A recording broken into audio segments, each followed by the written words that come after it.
All right, then. So before jumping into the next question, so we need to understand, we need to compare, we need to have the final comparisons. What's the difference between and how we are getting advantages on these sections, right? So we need to discuss about our final comparison over here.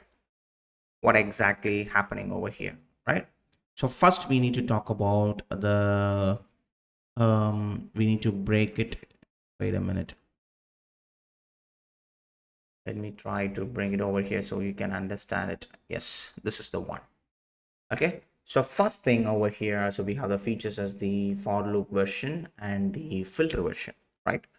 So when you talk about the code length, the for loop version is a bit longer. You can see we have 1 2 3 4 5 6 7 8 9 10 11 number of lines of code, right?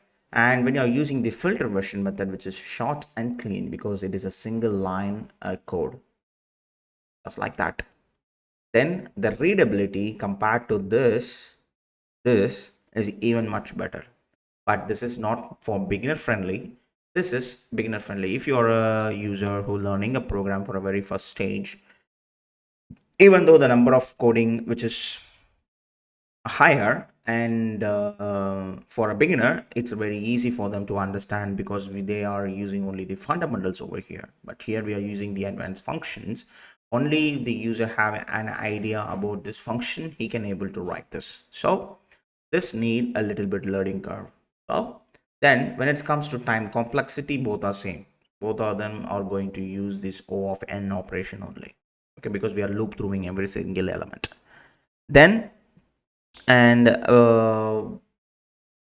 like if you want to show the logic, like I want to show the user, show the interviewer how good I am in the logic, then you can go with this.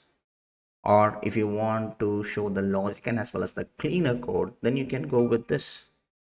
Okay, so this is the old style and this is the modern JavaScript. That's the difference. This one is the old style and this one is the modern JavaScript.